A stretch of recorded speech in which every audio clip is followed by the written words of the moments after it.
Hey, baby, this is the vainglorious and notorious world star, everlasting temptation, Paragon, and you are listening to Wrestling Nostalgia.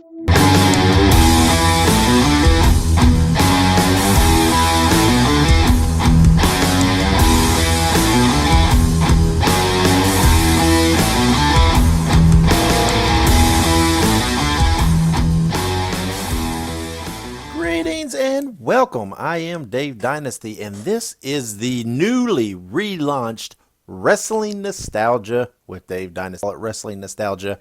But don't worry, essentially the show at its core is all the same. You'll have heavy doses of wrestling history, great interviews with personalities and wrestlers and behind the scenes folks from the past, as well as some of the best young talent that we feel deserve a little spotlight. We have that promise here on our show that we like to showcase guys who we think have a bright future and that we enjoy and we are fans of.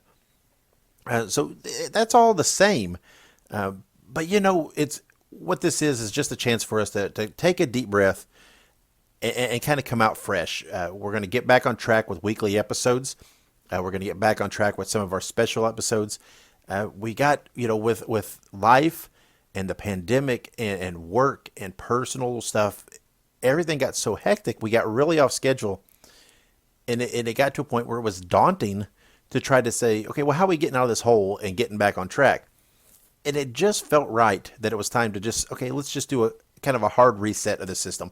System's going to be the same, but it's just going to look a little different and have a different wrapping on it, so to speak. And we think the name Wrestling Nostalgia fits us well because we all know that I'm an old school wrestling fanatic at heart and that I enjoy that. And that doesn't mean I hate everything that's new.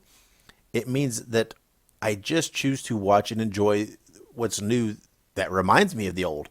You know what I mean? The stuff that I feel is a natural progression, the stuff that I feel that is respectful and not completely off the cuff and crazy.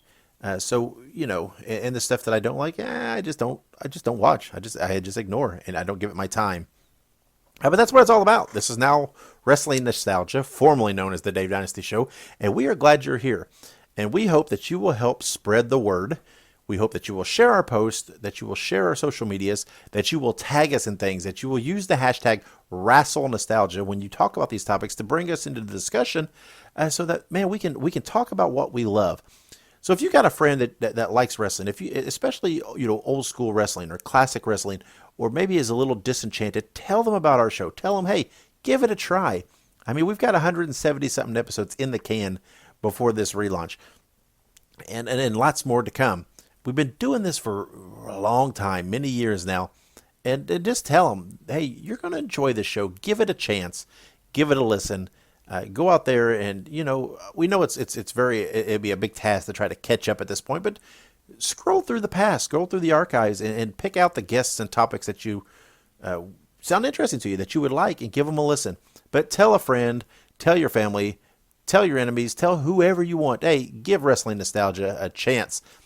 And in that same token, we are part of the Dynasty Wrestling Podcast Network. Not only is there the Wrestling Nostalgia Show here, but we have other shows under our network done by some great people.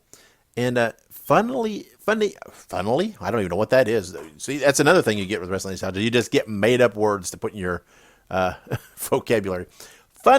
I've always been a huge fan of Canadian wrestling. I was always a huge fan of Stampede Wrestling. It was one of the first promotions that I got some tapes for trading way back in the day. That kind of, I saw something outside your typical stuff that's available to you. You know what I mean? I grew up in a time when there was a lot of wrestling on TV, and I was able to see World Class. I was able to see Memphis Wrestling. I was able to see Bruiser out of Indianapolis. And then, of course, the national promotion, the NWA, the WWF, all that stuff. So there was a lot of stuff. AWA on ESPN, I forgot about that. Lots of stuff available. But Stampede was one of the first things that I saw kind of outside that. And it was so cool. It was so refreshing. Of course, I've always been one to dive in and read lots of things and whatever else. I knew lots of the talent that I saw in WWF and some of it in NWA and things came from Stampede. So I was very excited to see that. And on the Dynasty Wrestling Podcast Network, we have a podcast done by Moose Jaw Mauler called the Ring-a-Ding-Dong Dandy Stampede Wrestling Podcast. It is a great show. Talks all about Stampede Wrestling history. Has lots of guests that are former talents, former referees, fans that have first class or first hand accounts up close and personal. Excuse me. Of Stampede Wrestling. So you're going to want to check that show out.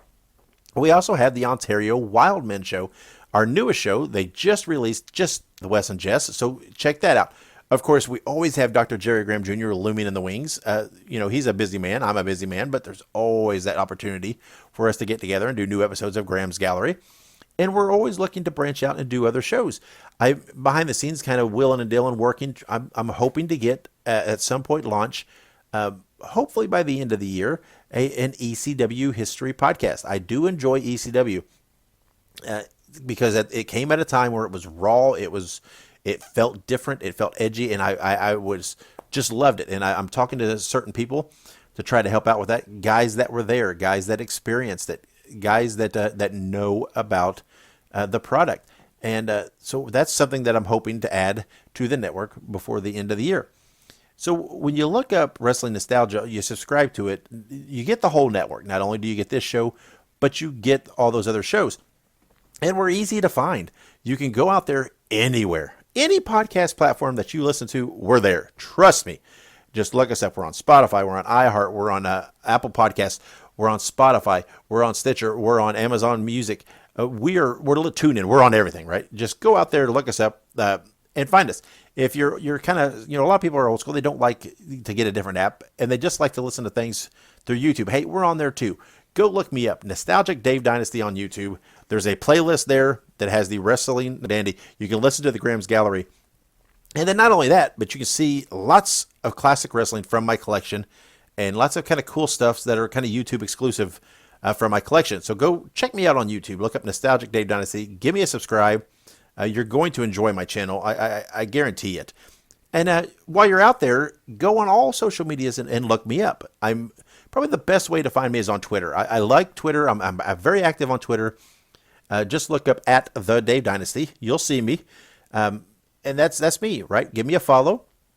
If you look interesting and you interact with me and bring some great discussions to the table, I'm going to follow you back. That's what I do.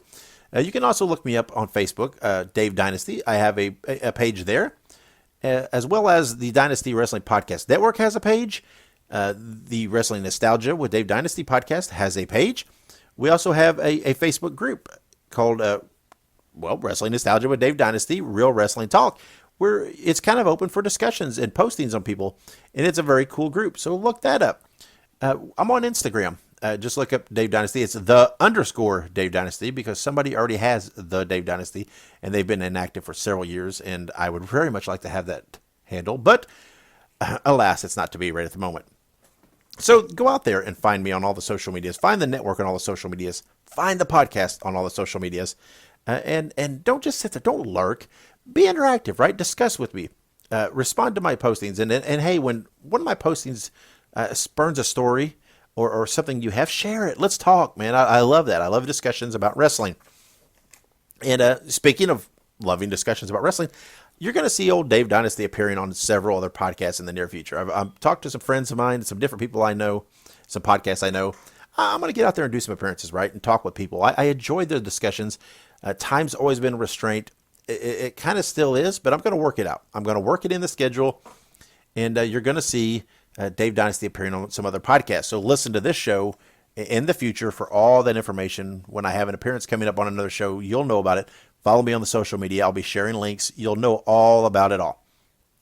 So let's talk about, just hit on some news stories that have occurred recently that really, I think, apply to my interest and what we do here at Wrestling Nostalgia.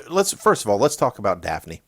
I want to send out my condolences, my prayers, and my thoughts, and everything else, good vibes, whatever it is you're into. I want to send those good feelings and thoughts out to Daphne's family and all of her friends. I never worked with or met Daphne or anything like that. There's lots of people out there in the business that I know that are very close to her, and I feel for you. And it's such a horrible thing, and it really, really makes me sad.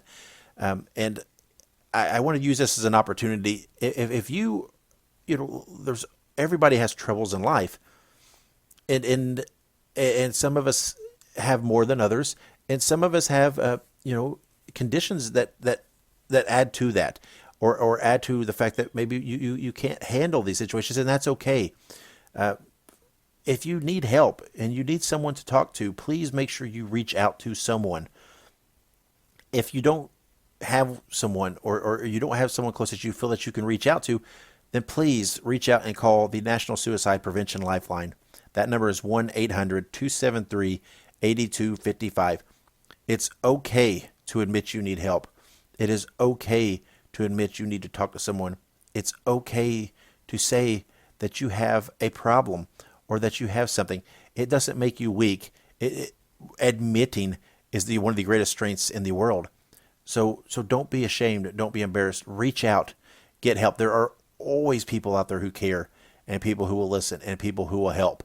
And do that, okay? Please, if there's nothing else you take away from me ever in all my time online or on this podcast, please take that away. If you need help or you need someone to talk to, please reach out. Don't think that it's a negative for you to do so.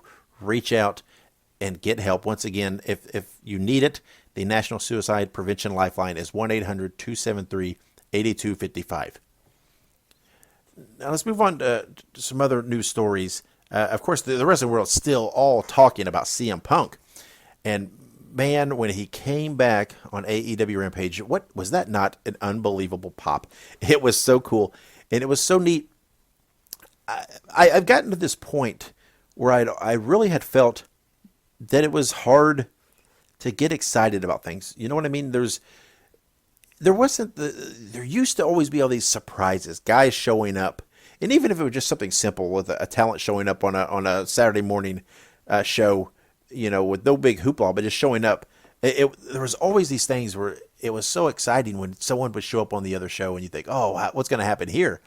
And there was always all these things. But now in this day and age of social media, it's so hard for these things to happen and occur.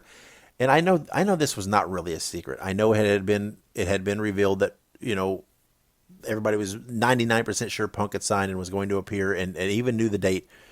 But just to turn that show on that day and to sit there and see it happen was so cool, and it was so monumental, and it was such a big thing in the history of wrestling. And I know I like CM Punk. I'm a CM Punk fan. I always have been, and I know lots of people don't like him. But step out of that completely and just think of the moment and witnessing, whether you like him or you don't, whether you like AEW or you don't, that moment was a historical moment in wrestling history. And it was so cool. And it gave me chills, because I feel like we just don't get those moments as much as we used to. So it was nice to actually enjoy it. And another moment that I really enjoyed that recently happened, congratulations go out to Trevor Murdoch, who ended Nick Aldis's 1,044 day reign as NWA champion. And I know people can say what you want about, the NWA is not what it was. Whatever. It's still there. It's still prominent. It's still a product. They're doing some good things out there. I enjoy watching the shows. I watch them every week, and I love it. And yes, I know. You think about it, and it was natural, right? Murdoch was going to win the title at the NWA 73rd anniversary show in St. Louis. All the keys were there. It made sense. It was a big anniversary show. It was in St. Louis, one of the prominent areas that Murdoch's trainer and mentor Harley Race wrestled in, and everything. And I know the natural thing is, of course, he was winning the title, but it still was such a cool moment. And they did such a good job telling a story through this whole thing of him chasing. And it is so cool to see him win that title, because I enjoy Murdoch, and he is such a throwback to me, and he's got the right mindset and the right spirit and the right desire and the right lineage. And it's so cool to see him. He came out in the jacket to pay tribute to Harley Race, and it was just so cool. And to see Ric Flair on the show, say what you want about Flair. I know, again, he's another person that some people love, some people hate, but to see him on an NWA show, it was so cool. And I wish NWA would even more. They do a very good job, but I wish even more they would lean into their history and their tradition. And it is so great to see these kind of things. But I was glad to see Murdoch win the title. I'm curious to, I've got some thoughts on where things are going for some of them, the talent in NWA, and some things I've read. But I'm curious to see how things develop. So, so that's it. That's all the current things I wanted to hit on. Those are some things that have kind of caught my attention. Of course, for people that want to know about me, I'm sure a lot of you have listened to me for a long time. But if you're new and you want to know where my heart lies, I'm a Midwest boy. That's where I was born and raised. I grew up on Dick the Bruiser Wrestling, and Bruiser will always be my favorite. And that's what I'm passionate about, the WWA out of Indianapolis. But growing up, I watched everything. Anything I could get my hands on, good, bad, ugly, I watched it. I did not care. And the thing is now, I'm pretty selective about what I watch. I can't, first and foremost, I don't have the time to digest everything that's out there. But a lot of it, I just don't. I'm a big fan of Ring of Honor. I love their product. I watch a lot of Lucha Libre. There's something, again, that I think there's a lot of harkens back because my parents had a satellite dish, the big satellite dishes. Do you remember those that used to be in the backyard that used to, look like you could, skateboard in them? And we had the box that was had the jailbroke card in it where we got all the channels, and we would get all the Spanish speaking channels on this satellite dish. And I remember, loving wrestling and thumbing through and catching Lucha Libre and thinking, oh wow, what is this? It was so different, so exciting, and so otherworldly to me. And I still love Lucha. I still enjoy watching it to this day. I do enjoy Japanese wrestling. Don't watch as much of it as I would probably like, but I do enjoy it. And then I watch a lot of smaller promotions here and there. None of them I my diehard where I watch all the time. I try on some of them, but I'm still fans of them. I like MLW. I like SWE out of Texas. I like OVW because they were very close. I've got an affinity to them. They were very close from where I'm from, and enjoy theirs. So that's where I like I said, I'm a big fan of NWA. I watch Power every week. And love that show. I don't watch much AEW or WWE. Maybe certain things, certain people, certain moments I will catch after the fact, to fast forward to it and watch. Overall, I don't really watch much of it. It's just not grabbing my attention. But anyway, that's a little on me. Woo! I'm going to take a break because, we're approaching 20 minutes into this. And man, I think I've been going nonstop. I hope you're still with me here. And I hope I haven't lost you. Tell me about yourself, right? Go on social media again. Look me up at the Dave Dynasty on Twitter, and let me know about you.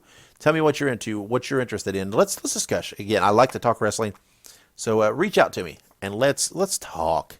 I love that. So we got some great shows going to be coming up in the future. Today we've got Paragon on the show. You're going to love Paragon. He is he is a great personality. You're going to be great. It's a great interview we have here. My co-host Ike Isaacs conducted this interview. Ike usually does all the interviews with some of the younger, newer talent. And then I tend to do more the historic stuff, the older folk, so to speak, like me. I'm an older folk. And when we do the deep dives and things into topics, I tend to do those. So that's the way it is. The young and the old, right? We split it here. But you're going to see Ike on the show more. We're going to bring him on for some of these openings and discuss these things. But he has the interview today with Paragon that's on the show. Some of the upcoming shows we have in 2 weeks, we're going to have the veteran Jack Vaughn on the show. Not long after that, a couple weeks after that, we'll have Victor Andrews, Mr. Everything, on the show. These are some other young talents. And then we're going to have historical episodes dispersed in between. We're going to talk about different topics, different things. I intend to pick back up with the history of the WWA. We did an episode on the beginnings of WWA with Richard Vicek many times, a couple years ago. You can find that in the archives. And we're going to pick back up and continue on diving through the history of the WWA in long form with that. And, of course, I'll have lots of historical wrestlers on the show and some other talents that I like on the show.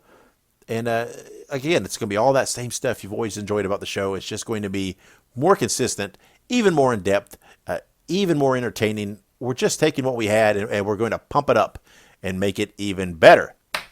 But what we're going to do right now is we're going to take a break because I need to get a drink. I need to catch my breath. And then we are going to listen to Ike Isaacs' interview with Paragon. So stick around. Be sure to follow the Dynasty Wrestling Podcast Network and all of the participating podcasts on social media. The easiest way to find us is on Twitter You can follow the network at WrestlePods, and you can find all the individual shows at their Twitter accounts. You can find the Wrestling Nostalgia Show at Wrestle Nostalgia, the Ring a Ding Dong Dandy Podcast at Stampede Pod, and the Wild Men Podcast at Wild Men Podcast. Also search us on Facebook for pages and groups. Participate, interact, join the network, and be a fan. Thank you for your support. And welcome back to Wrestling Nostalgia with Dave Dynasty. I am your co-host, Ike Isaacs, and today I am joined with the one and only Paragon. How are we doing today? Baby, I am vainglorious and notorious. How you doing yourself? I am doing wonderful. I'm gonna have to. That's a pretty amazing introduction for yourself. So we're going to get started here, man. One of our favorite questions to ask folks, especially when we start to get to know you a little bit. When did you first start watching wrestling, and who were your favorite wrestlers to watch?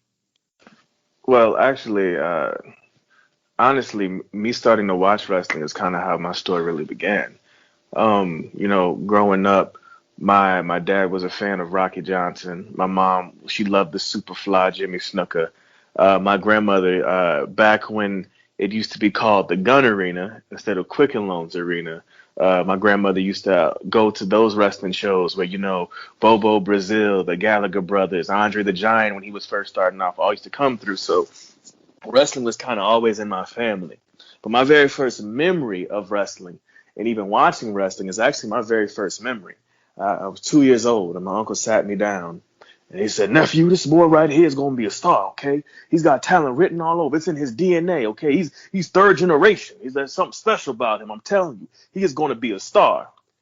And he sat me down so I could watch the Raw debut of Rocky Maivia. And as many people that are probably listening to this podcast know, Rocky Maivia became The Rock, one of the biggest entertainers and stars in all of the world, as well as one of the biggest legends and icons in all of professional wrestling as well. And that's literally one of my very first memories ever, is watching, the pageantry, the athleticism, the intensity of Raw is War, and being like, yo, this is great. I love this. Growing up, The Rock was always one of my guys. I literally followed his whole career from his debut. Eddie Guerrero was actually the reason I became a professional wrestler.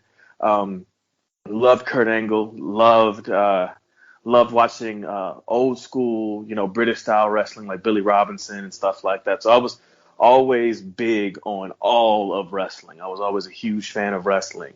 And that's why it's kind of embedded in me as I am at my age now, because it's all I kind of knew. There are two things I knew: music and wrestling. Wrestling ended up being the thing that stuck. Right. Wow. So, I mean, you have a very, very strong, baseline when it comes to wrestling, because, like you said, you've had that since day one, essentially. And your uncle was right on the money with that comment about The Rock, because he 100% became a star, and that was that's on the money. Oh yeah, I wish he got to live long enough to see how big of a star he became, because when that uncle passed, sadly, The Rock was kind of just really getting his feet wet in Hollywood. I think at that point he did the movie Get Smart with like Steve Carell, that like comedy spy movie. So he hadn't had that chance to really blow up and show what he could do just yet. And so I just wish that, he could have been around long enough to see exactly how right he was. Right. Absolutely. Wow. So, I mean, like I said, you have a pretty solidified, strong basis within wrestling. You have the passion, you have the love for it, but eventually you hit that switch flips. You no longer want to be just a fan. You want to be a part of the show. You want to be a part of the action. When was it that wrestling really hooked you and you knew that you wanted to do it as a profession? Well, it was low-key a two-parter. Very close to each other, but two-parter. I'm a person of color, as many people know. And I normally, people, though they might see me as a black person, I don't really believe in black as being a thing. I believe in brown, because there's so many people with my same skin tone around this earth that just come from different places. And so No Way Out Brock Lesnar versus Eddie Guerrero, seeing a brown person who looked like me. Now, yes, there were, the Booker T's and the Eddie Guerreros, but these are also big, hulking people. I was kind of the run of the litter when I was growing up. I was the short one. I was the one that was always told I wasn't going to be over 6 foot tall and all that type of stuff. And so to see somebody who wasn't the biggest person, but yet he was so larger than life. And to me, he looked like me. And also, I have a lot of Hispanic people in my family. I have a Hispanic background as well. So to me, I got to watch somebody who looked like me do what I thought was impossible. Because I always was told guys like me would be lucky if you got the Intercontinental or the U.S. title, but we were deemed to be in tag teams and IC champions. And so getting to see somebody who I was always told there was a glass ceiling of your potential, to see them accomplish that made me say, hey, I want to be a wrestler. Fast forward to the night that he passed away. There have only been 2 celebrities to this day outside of Eddie Guerrero that I have genuinely wept and hurt. That was Michael Jackson and Prince. There's some people who passed away and like, oh man, that sucks. Oh man, that's got me down. But I actually boo-hoo cried like a baby when Eddie Guerrero passed away. And as I had tears in my eyes, as I had to watch Chris Benoit and Batista, Kurt Angle, and all of these people just weep over the amazingness that this man was to them, that they knew on a personal level, let alone me, just a fan. I looked up at heaven and I said, Eddie, I'm doing this for you. My entire career is a tribute to Eddie Guerrero. No matter what I do, no matter how far I go, whether I retire tomorrow or whether I get signed to a contract next week, my entire career is a tribute to my hero, Eddie Guerrero. Wow. I mean, that's pretty incredible. I mean, and honestly, there's obviously a larger conversation to have, but that's why representation in sports media and all media is so important. But that's honestly an awesome story.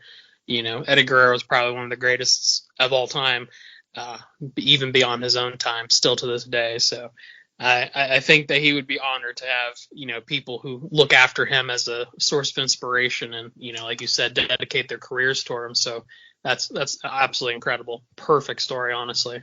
And like you said, representation is very important. Being able, I want to be able to be for the next generation for what Eddie was for me. To have somebody who does look like me, even somebody who doesn't look like me, and for them to tell me I'm the reason they want to be a professional wrestler.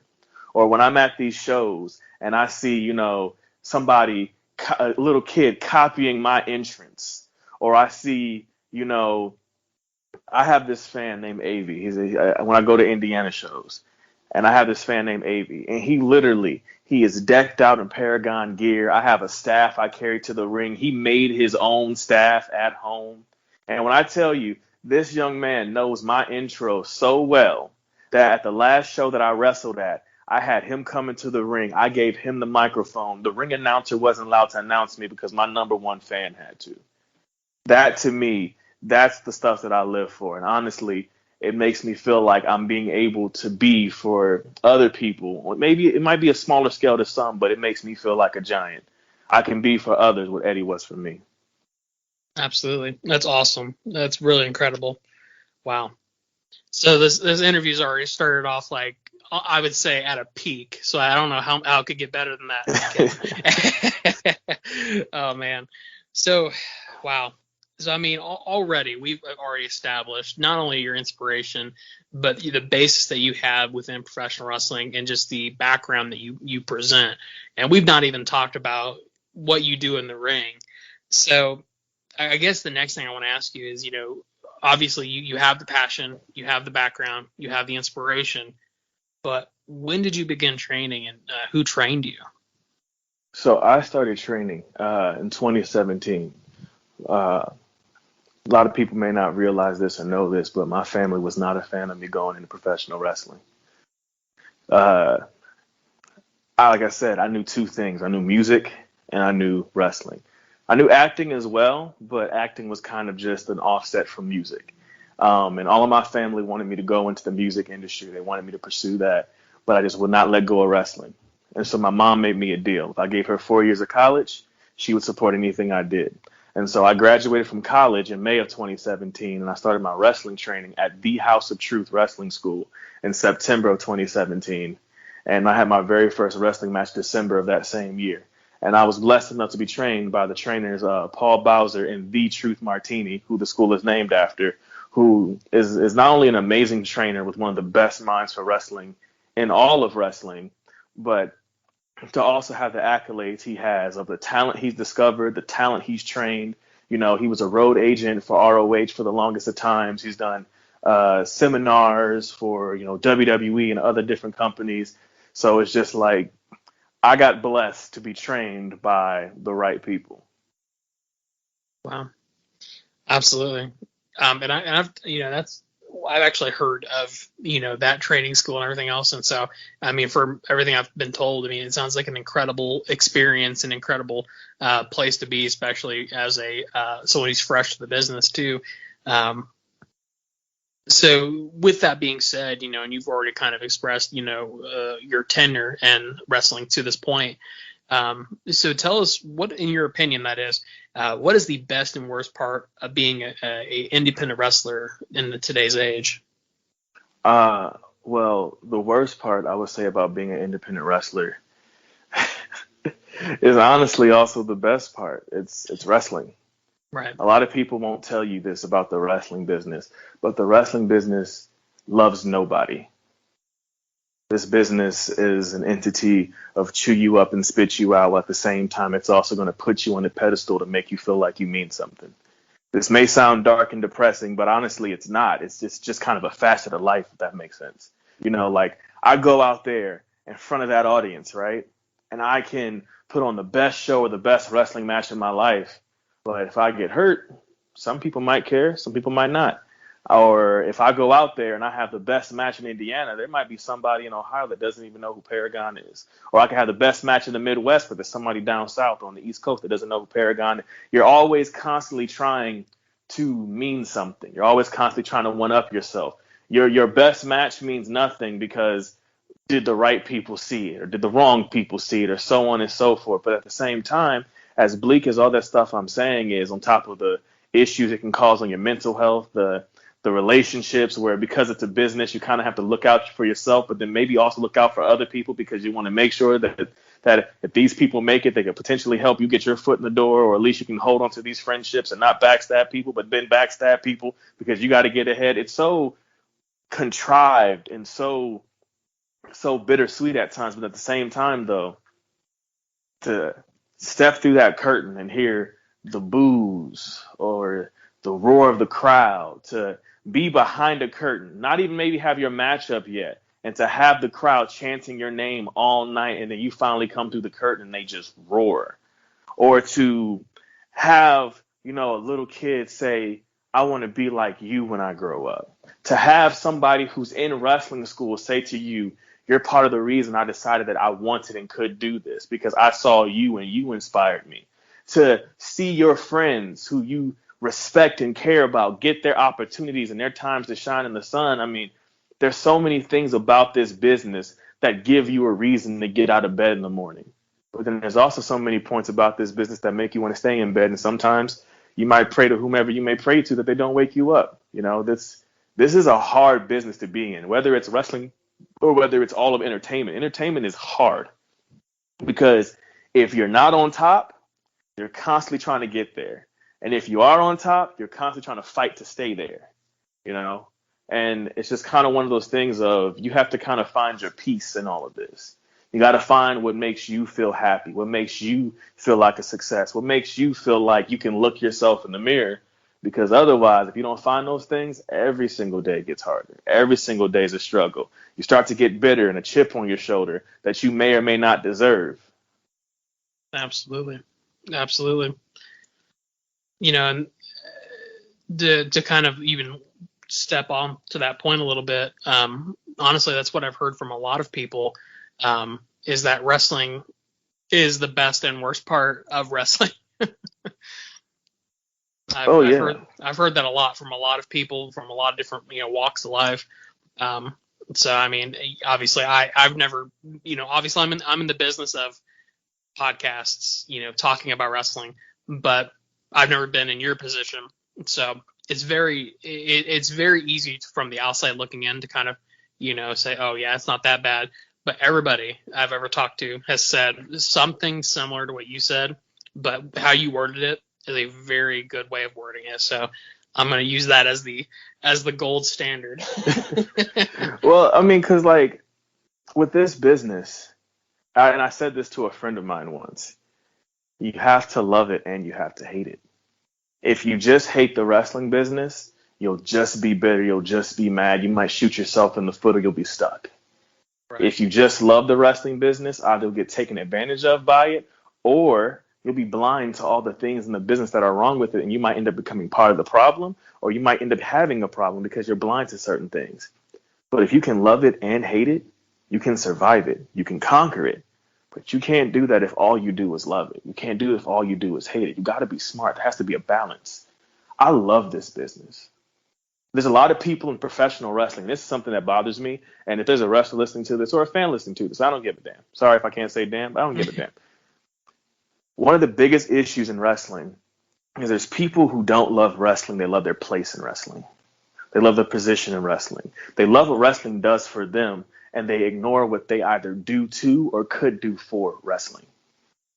I love this business. I love the wrestling business. I love the business part of wrestling as well as the wrestling side. But the issue is there's a lot of unprofessionals in the professional wrestling business. And that can also be a part of the problem because you'll have somebody like myself who loves this, who breathes this, who invests in this. And the past month alone, I have probably spent close to, if not over, $2,000 on just branding, just getting a new logo, trying to find the right one, getting graphic designs made to put on shirts and hoodies and whatever. I'm starting my own cologne line that I'm going to put my logo on, all because I see myself as a business. I see myself as a professional. I see myself as a wrestler. I love this. And I also understand that this business is a hustle, so you got to hustle it back in order to survive. But there's a lot of people that all they want is to be able to play dress up on weekends and seem cool or seem like a tough guy. They want to, be loved and adored, but don't want to accept the cost that comes with that. Or they want to take advantage of those who love and adore them. They want to take advantage of the business. They want to do a whole bunch of dumb stuff. And you have those people that either just hate it or they just love it. They lack the balance. And honestly, with how mental health is in the current state of, our society and how mental health is in the current state of professional wrestling, having that balance can keep you alive. Absolutely. Absolutely. And, professional wrestling is not exactly well known for taking care of your mental health. So it's certainly something, like you said, to kind of keep that balance to keep you alive. I mean, that's the truth of the matter, really. 100%. Yeah, and I mean, honestly, that goes for kind of all of entertainment. I mean, oh yeah, because like I acted since I was 3 years old. Literally a year after watching wrestling, I was already on stage, on commercials, infomercials, PSAs, and stuff. I just turned 26 in June, and so for 23 of my 26 years, I've either been in front of a camera or on a stage. The wrestling ring is just another stage, and most times there's a camera there watching. And there's a lot of times that people don't care how your mental health is. They don't care, if you're struggling. They don't care if today you try to do something that you might have regretted. You know why? Because the show must go on. That's honestly the wrestling business. I saw recently somebody made a post of don't stress yourself to death over a job that will have the posting of your position before the obituary comes out. Yeah. And the thing is, that's also wrestling. There's always going to be a new wrestler. There's always going to be a new promotion. There's always going to be a new booking. There's always going to be a new it kid, a new payday, a new avenue, a new venue, a new wrestling show, a new whatever. And what's sad is no matter how big you get, no matter how much you may even mean to the business, whether that's of no to little to all significance, there's always going to be somebody taking your place. There's always going to be somebody next in line. And if you don't believe me, after we had what's his name? I'm feeling so bad as a wrestling historian right now. After Bruno Sammartino, we had Backlund. After Backlund, we had Hogan. I'm not talking about people who take the titles off them. I'm talking about the people who were like the faces. So after Backlund, we had Hogan. After Hogan, we had, the back and forth between, Michaels and Brett. After Michaels and Brett, we had The Rock and Stone Cold. After The Rock and Stone Cold, we had Cena, Batista, and Orton, and then finally Batista went off, and so it was just Orton and Cena for years and years and years. And then we kind of had Orton, Cena, but Punk and Bryan. And then we had The Shield, which we currently kind of still are having. If you don't, and then, you got AEW and New Japan and all the other stuff. But it's like, if you're paying attention, there's always somebody in place to take the next person's place. Now, I can go backwards and tell you what all these people meant to wrestling, the things they accomplished, the tickets they sold, the records they broke, the influences they created amongst the fans that end up becoming wrestlers or diehard fans that pass it down to their kids. But someone replaced them, did they not? But then you can see some people who got out of wrestling at the right time, not people who wrestling, burned them out. People who got out of wrestling at the right time, they can remember it fondly. Look at some successful people in wrestling who they'll down wrestling and go on dirt sheets to tell you how this person was this and this person was that. And then look at someone like The Rock. The Rock has never said anything bad about anybody, that at least we know of. And that doesn't even mean he has to feel certain bad things about people, but he's always like, you know what? How does that help me? Because I got out when I needed to, and I can come back whenever I want to. I didn't burn bridges. I kept bridges tightly wound, so that way if I ever wanted to or quote unquote needed them, I could go back. Batista tells about how when he left wrestling, he lost everything taking a chance on himself. How people didn't believe in him, told him the door would be open, just come on back. And he did not burn bridges. He may have asked for loans and help and sold off cars and houses and was homeless. But the thing was, he took a chance on himself. He left on his terms. Now he can come back whenever he wants to. And on top of him being able to come back whenever he wants to, he doesn't look so bitter towards wrestling. Now, yeah, he may voice his opinion when he thinks something is stupid. And honestly, rightfully so. He's earned that right. He's a Hall of Famer, or at least was supposed to be until, all the pandemic and all that other crap. But You get what I'm saying? It's like when people can leave something on their own terms and they don't have that bitterness towards it, but they can also see the bad and the good in it, it's also good for their mental health. They're in a better headspace. The Rock talks about the depression he dealt with. Batista talks about the depression he dealt with. But who doesn't talk about the depression? All these people you can tell are depressed as they're ranting and raving about how awful wrestling is. You'll see Vince Russo. You'll see Jim Cornette. You'll see, once upon a time, I think he's doing a lot better now, but like RVD and all these people that will go on these dirt sheets and they'll talk about how this wrestler is this and that manager is that and this person behind the scenes. And then it's like, okay, that's your truth. I'm not saying you're wrong for that, but I can also tell that because of what happened and maybe how you looked at wrestling or those people, how it affected you. Right. That's why I say when you're in this business, you got to have that balance. You got to, first of all, you got to take care of yourself and your mental health.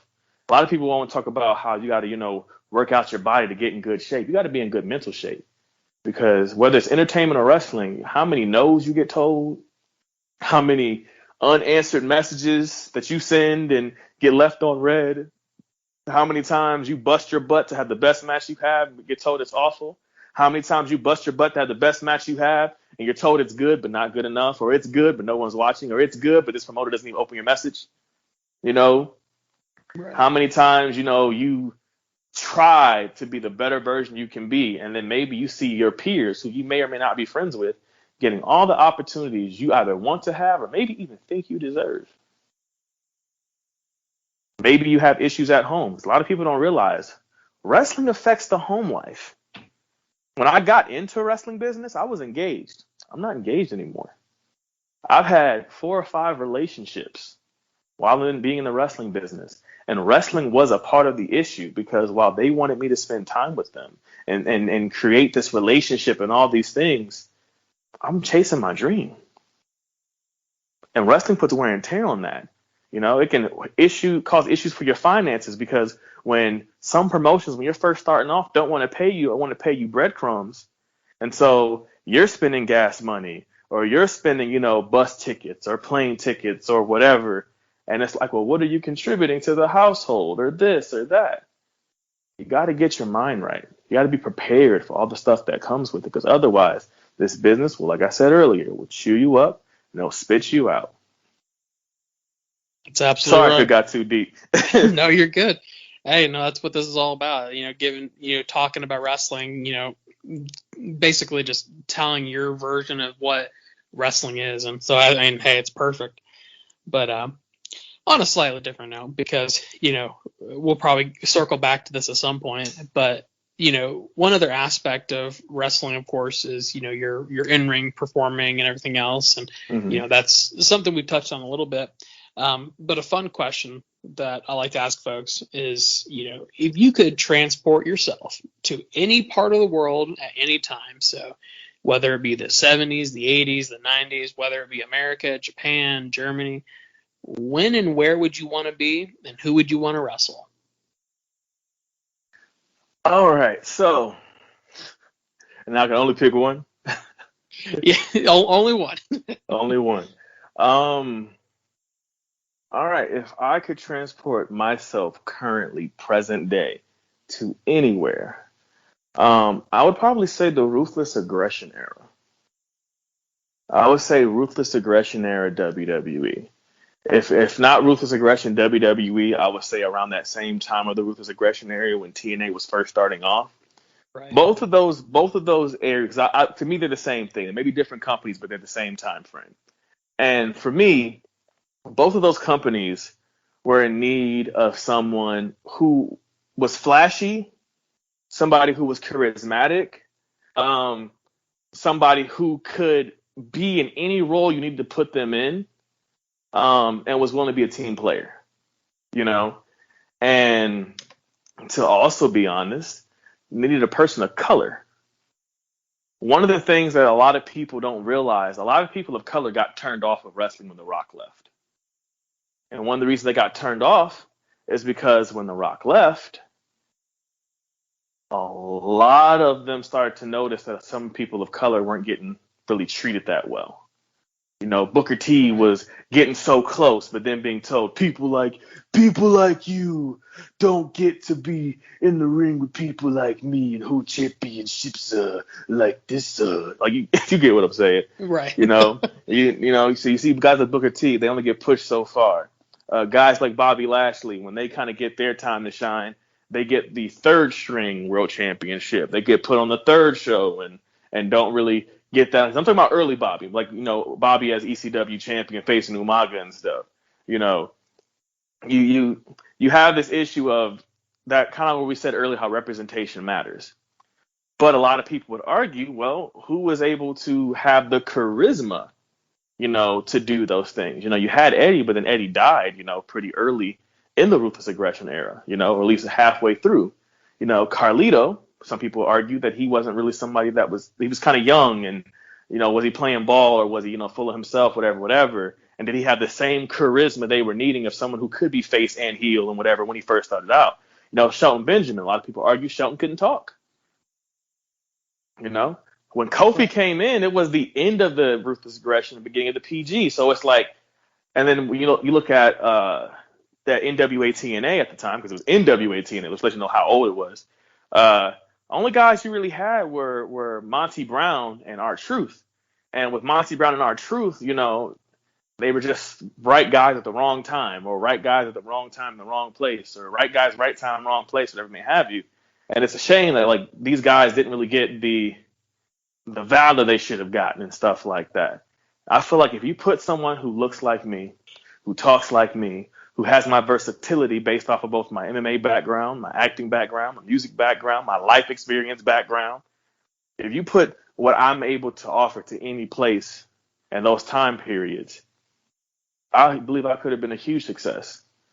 I believe in those time periods, I could have been that generation's Shawn Michaels, because Shawn was coming back during the Ruthless Aggression era. He kind of been gone for a while due to his injuries and stuff, and he was the Shawn of his era, and he was kind of, had a new leaf on life and stuff like that. I feel like during that time period, not the biggest guy, but I'm around Shawn's height. Weight wise, I actually weigh more than Shawn, I have a very, as I call it, the black rock star look. It's a combination of the James Brown and the Andre 3000, the Rick James, the Prince, the Jimi Hendrix, the Lenny Kravitz, the so on and so forth, Little Richards and all that. So I'm like, I could present that, have the whole look on the different type of rock star thing, the new whatever. And I feel like in that era, with both my wrestling style, what I do in the ring, the people that could have been in the ring with, that could have either gave me the rub or allowed me to showcase how well and how good I can work in the ring, I would have fit in there perfectly. Hey, I would probably agree. That's a perfect, first and foremost, that time period for wrestling was damn near perfect as it was. So you introduce even more incredible talent into that time period. That would, honestly, the only thing that was hurting the Ruthless Aggression era was the audience. Exactly. A lot of people remember the Attitude Era so fondly because of nostalgia. Because they had the audience, they had the war with WCW. But Ruthless, just my opinion, when it comes to actual wrestling, the Ruthless Aggression era was better. Not only was the Ruthless Aggression era better, but just the talent and some of the stories. Now, granted, we still have some rough stories. But granted, the Attitude Era has some extremely rough stories. So it's just. But yeah, like you said, the talent and all that stuff, I feel like I would have fit in very nicely. No, absolutely. Absolutely. Wow. Perfect explanation. So I guess a little bit more to what you're doing nowadays, because, obviously you're still wrestling, doing what you're doing. So this one, actually, I have no information about. This one was something when I was doing my research that came up. So you had quite a rivalry with a fellow named Shug D. Tell us a little bit about that. All right, so I have to give you the story of this particular company in order to do it. So there's a company in Indiana called WTF, Wrestling Theology Fellowship. And Shug, when they first started off, was a staple there, And his last show there was my first show. And we crossed paths. And we kind of got likened to each other. We were kind of like, okay. He saw something in me, but the thing is I had always seen something in him because the very first independent wrestling match I had ever seen was Shug D. And so, being in that locker room with him was a big moment for me. I got to share a locker room with someone who I looked up to, who I inspired to be like, somebody who I held in the same vein as The Rock and Eddie. Because when it came to independent wrestling, if it weren't for Shug D, I don't even know if necessarily I would have really known what independent wrestling was. I probably would have thought you just go to wrestling school and then go to WWE or something. I didn't realize the indie scene was a thing. Because, I thought once territories died, it was just go to a TV company. Then go to the developmental or whatever. And so he left. I stayed. And when he left, I didn't, quote unquote, take his place, which he tried to claim I did, because at that point in time, though Shug was a pillar, he wasn't the face. He wasn't the foundation. He was one of the pillars that were keeping the foundation, standing. If it wasn't for him, there would be no WTF in its beginning stages, which means if it wasn't the thing in its beginning stages, where would it be at now? Right. But he left. I became the face of WTF. Someone who never held the WTF Heavyweight Championship, and my third wrestling match ever there, I won the tag team titles. And then when the pandemic was going on, the first match back from the pandemic, I won the tournament that would have allowed me a chance to become U.S. champion there. And so I was holding their tag titles and their U.S. title at the exact same time. And I had an opportunity, the match before I faced Shug, to become the company's first ever Triple Crown champion and to also be holding the U.S. and heavyweight title at the exact same time. And so I became the face of the place. I was somebody who the crowd in the beginning stages loved to boo and loved to hate, but then originally was like, man, he's just so good. We can't help but want to cheer for him after a while. To now, when I come out, they get hyped. When I come out, they get excited.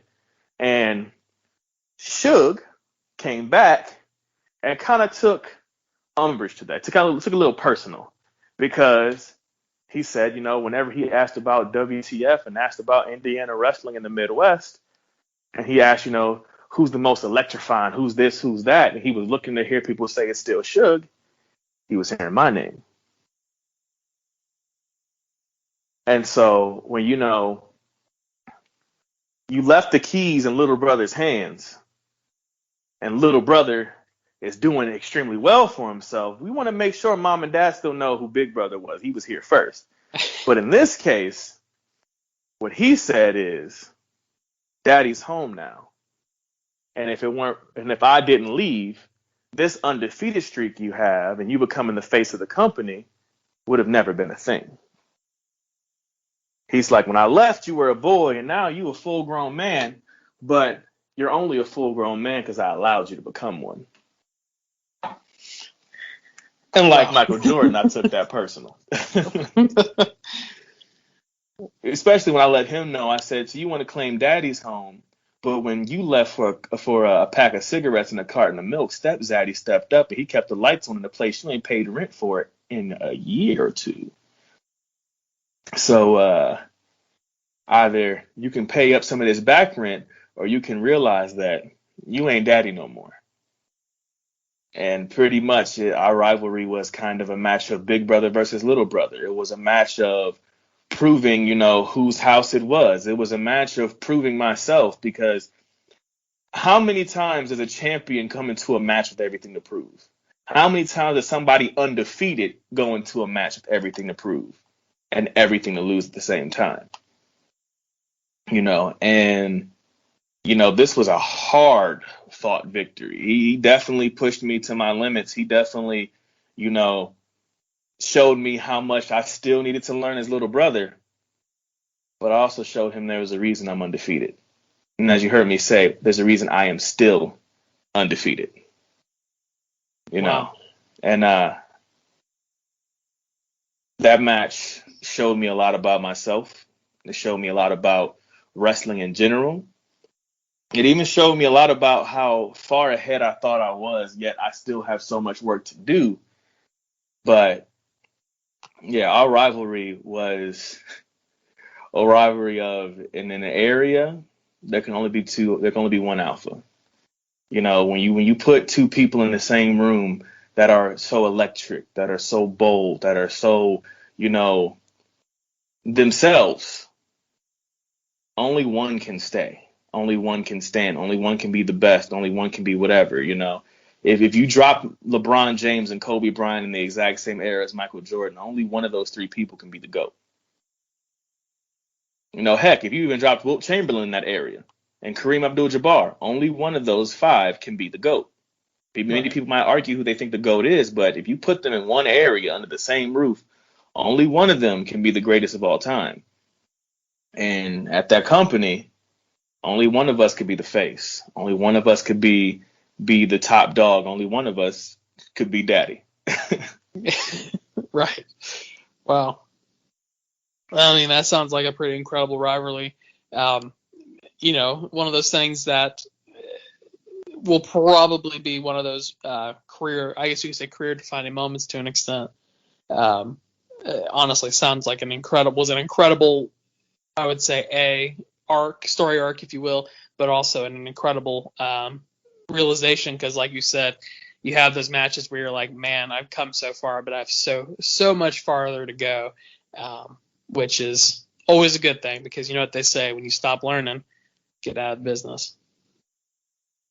I mean, I was once told the moment you stop learning is the moment you stop living. At that point, you're just existing if you're not already dead. That's what my Theo, my uncle, used to always tell me. He said that's how life works. Doesn't matter if it's wrestling, school, your day-to-day. The moment you stop learning is the moment you just simply start existing if you're not already dead. not living anymore when you're not learning. Amen to that. Amen to that. Wow. So as we start to wind down a little bit, I want to ask a couple more fun questions of you here. We've talked a lot about a lot of stuff, really. But, we talked about your in-ring performances, your rivalries, your upbringing in wrestling, your training, all of that. But now we want to know a little bit about what's Paragon like away from the ring? Like, what kind of stuff do you do for fun? What's some stuff that maybe your fans don't know about you? I mean, honestly, I try to be pretty open when it comes to my fans. I'm a pillar in my community. I try to take care of my community and help those in it by any means necessary. And those listening who know, they know what I mean by that. I still, though I'm not pursuing a music career, I still do music for fun. Right. It's embedded in me. Between my mom doing background vocals for Bone Thugs and Harmony and D12 and many other artists when I was growing up, and almost being signed to a record deal herself, to my grandmother having a girls group back when doo-wop and Motown were a thing. Music is embedded in me. So I mean, it's even in my wrestling character, my wrestling persona. I have to just always represent that part of me that is showcased. I mean, my very first words were the lyrics to a song called "For the Love of You" by the Isley Brothers. Those are my first words. Most people would say, mama and dada or whatever, and I was singing drifting on a memory, ain't no place I'd rather be than with you. And I was like not even 1 year old yet, but because music was always playing throughout my house and was always everywhere, like music was my thing. Sometimes I paint and I sketch to kind of, whether it's new gear ideas, because I know most of my gear I design myself, or whether it's me designing gear for other people, whether it's just me, sketching and painting how I feel, the stuff going on in my mind or in my head and whatnot. I love being active. There's a place here where they have like American Ninja Warrior set up, so I like to do stuff like that. I like to go axe throwing, bowling. I like to spend time with people, that mean something. The people that are worth spending time with. I'm a foodie. So, I love trying new foods and going to new places or going to my favorite places that I can't get all the time or or go just anywhere, I just like to, enjoy life. I like to tell people that I'm finding my peace, Some people try to find themselves as they get older. They try to figure out what they want to do with their life. I'm just trying to figure out what makes me happy, what helps me get through the day, what helps me get through the hard times, because I know I'm supposed to be here for a reason. I may not know why. Sometimes I always feel like wanting to be here, but I know I'm supposed to be here. And so while I'm here and until I figure that out, just trying to find my peace. Absolutely. Absolutely. Wow. Well, before we get too far here, I want to say, I think I said earlier, but thank you for, coming on here and talking to us and having these conversations with us. Because, I mean, you've been incredibly enlightening. Very few people that I've talked to do I actually, I feel like I learned something, So this is one of those situations where I feel like I've learned more and more and more the further we've talked. So it's been incredible to get to talk to you. So first of all, thank you for having a conversation with me and coming on here. It's been a lot of fun. Hey man, it's been my pleasure. I appreciate being on here. When I do these podcasts, I want to try to make sure I never do one the same. I try to make sure I make everyone genuine and different and put me in every single one. But at the same time, though, I don't know how to be nobody but myself, and I tell people you got to take it or leave it. I'm unapologetically me. And so, I've been on podcasts and some people have kind of been stunned by some of the things I say. I've been on podcasts and people felt like one time I went on a podcast and somebody said they felt like an anointment came over them from the things I was saying. It depends on what you're wanting, what you're asking for, and what you're needing. Right. Like I said, I love wrestling, and though people aren't always the best, I love people. And I just kind of want to be me and spread the love the way that I can. Absolutely. Absolutely. Well, I want to kind of give you a second here because obviously, and with professional wrestling and with all entertainment, it's incredibly important to have social media and branding. So, what are some social medias folks can follow you and keep up with you and continue to see your career grow? Right on, right on. Yeah. So I'm on Instagram, so you can find me at the underscore Paragon. You can also, if you want to follow my motivational page, it is at Paragon Motivation. I like to, send out positivity to people. Maybe I can help you get through a rough time. Maybe I can help you get through a long day. Like I said, I try to do whatever I can. You can find me, my Facebook page, which is Paragon. Twitter at the Paragon 23, Snapchat the Paragon 23, PlayStation the Paragon 23. And you can find me on YouTube at Christoph St. James. So, if you want to get your eyes on one of my matches with Suge D per se, or Austin Mannix, I have so many matches with Jeremy Hadley. I recently had a very, very dope match with Marshe Rocket, who currently wrestles on NWA. It's probably my best match today. No offense, Suge. Suge, and the reason why I say that is because Suge made me work. And whereas Marshe, I showed Marshe I could hang. Suge showed me how much. I got the win. I was able to beat him. But next time, if I don't grow, if I don't get better, maybe I won't be so lucky. Absolutely. Well, like I said, it's been wonderful getting to talk to you. You have a lot of great wisdom to share, and I mean, as I have learned, you certainly have a way with words. So, if you would, could you share just a small piece of wisdom for all the people out there who are listening?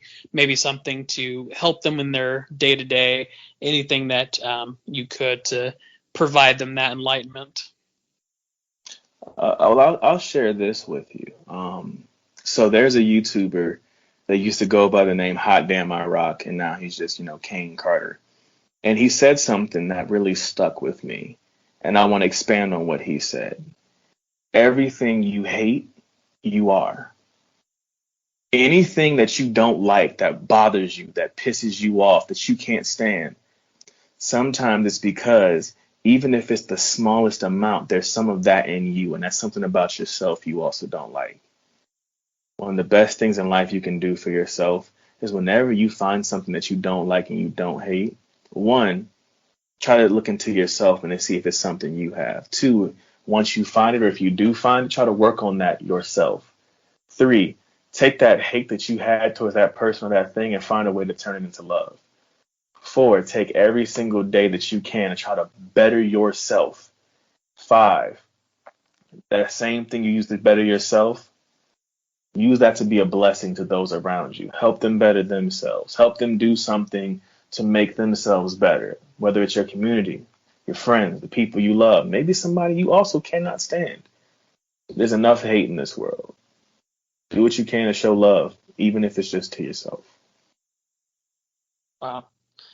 Well, if that's not enough inspirational quotes and inspiration for people out there who are listening, then I don't know what is.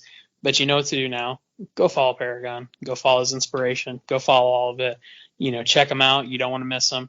But we're going to hand it back over to Dave to finish off Wrestling Nostalgia.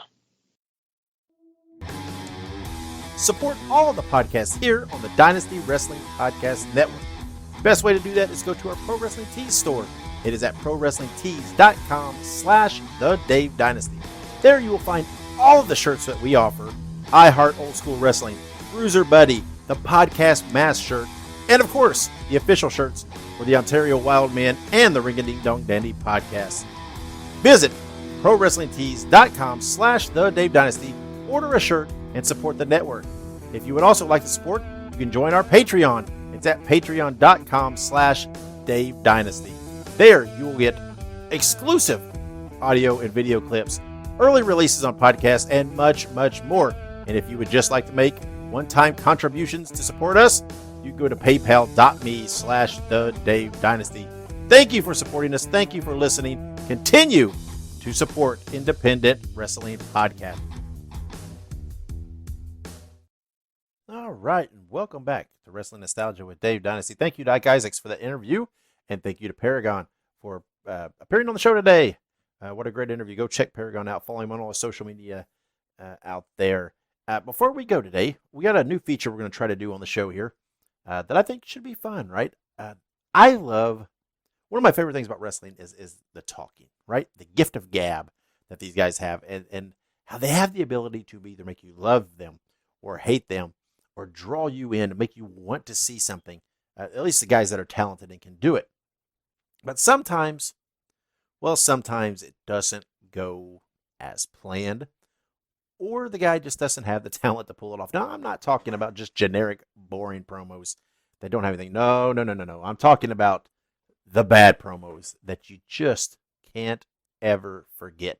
So, on each episode, or semi-regularly at least, on the show, we're going to have bad promos in wrestling history. Now, this is all done in jest. I'm not here to slam anybody or put anybody down. I'm just here for us to enjoy the pure magic of some of these promos. And today we're going to do our first one. And where do you start? You have to start with Jumping Jeff Farmer, correct? Everybody knows Jumping Jeff Farmer. Everybody knows about the promo that he did, having a feud in IPW with Motley Crue. And this is, we're gonna play the audio from this promo. Now, it's sketchy of where this promo came from and the time period exactly. It's hard to pinpoint down, but it's believed it's for a promotion called IPW that we believe was on a local access cable show. We believe in the Oklahoma City area. I'm not sure on that. That's what I hear, and we think it was from somewhere in the early to mid '90s. That's what we think. Jumping Jeff Farmer. Now, not much is known about him. I know Jeff Farmer became the NWO Sting. I'm not sure if it is the same Jeff Farmer. I'm not sure if that's been proven or disproven. If you know, let me know out there. But before we play this audio, go check out on on YouTube. Go look up Honeydew Wilkins. Honeydew Wilkins. Because Honeydew's the guy that found this promo and found this IPW stuff. There's more out there, right? There's other promos. There's Motley Crue promos. There's other Jeff Farmer. There's some good stuff. Despite this promo, go check out Honeydew Wilkins out there on YouTube because that's where this promo came from, and we're going to give him credit. Go out and subscribe to his channel, give him a little love. But we're going to do the audio, right? We're going to play the audio right now, and we'll see on the other side. Just sit back, grab some popcorn if you got it, and enjoy this. This is Jumpin' Jeff Farmer. Earlier we talked to Jumpin' Jeff Farmer. Let's go now to that interview. Folks, there's Jumpin' Jeff Farmer. Jeff, a while back, what a match you had with Motley. Yep. Probably the hardest match I ever had in my life. But I don't like it when things aren't going my way. Motley Crue, you turn the tables on me. You turn the tables in a wrong way. You got me mad now. I've stood around. I've listened to everything you had to say. I did everything necessary.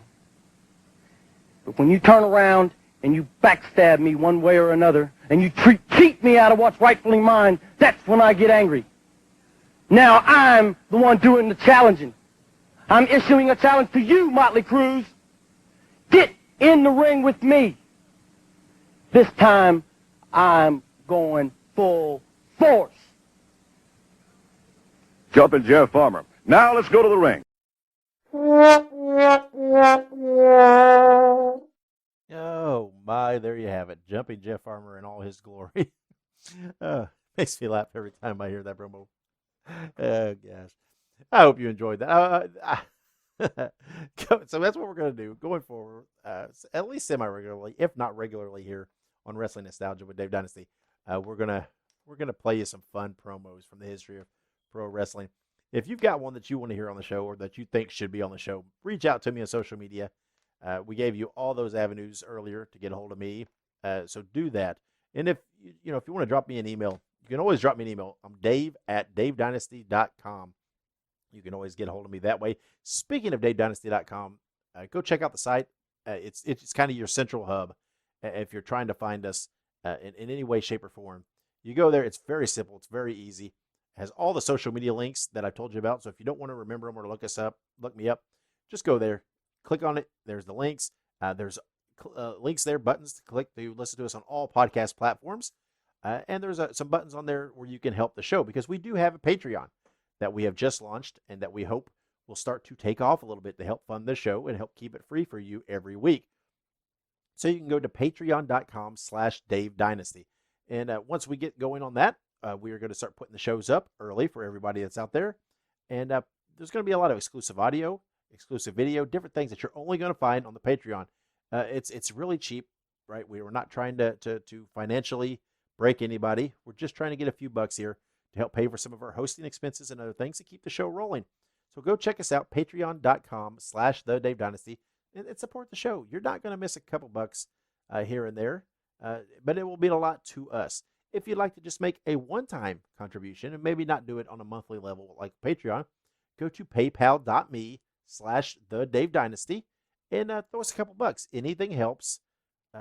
Like we said, everything goes back into the show. It helps replace equipment, helps upgrade equipment, helps with our hosting services, etc., etc. Everything goes back in the show, so you can do that too.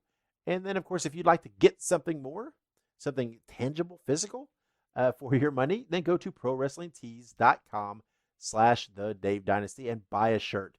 Help us out that way. We have some very, very cool shirts on there that I think you're going to like. We have the Podcast Mask shirt, which is kind of the Wrestling Nostalgia official shirt.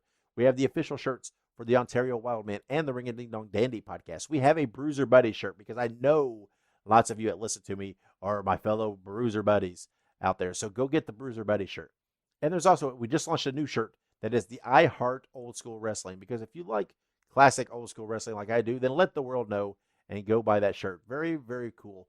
So go to PROWRESTLINGTEES.com/The Dave Dynasty and buy a shirt and show the world that you support Dave Dynasty, that you support the Dynasty Wrestling Podcast Network, and that you support Wrestling Nostalgia with Dave Dynasty, and that you love classic wrestling or old school wrestling. Thank you for listening. Make sure you subscribe on whatever platform you listen to so that you will automatically get the episodes downloaded to your device each week. And that way you don't miss anything here on the network. So make sure wherever you are, click that subscribe button. Again, we're on all the platforms, so whatever your favorite is, find us there. And until next week, I am Dave Dynasty. This is Wrestling Nostalgia. And wherever you go and whatever you do, be good, be safe, and keep on growing.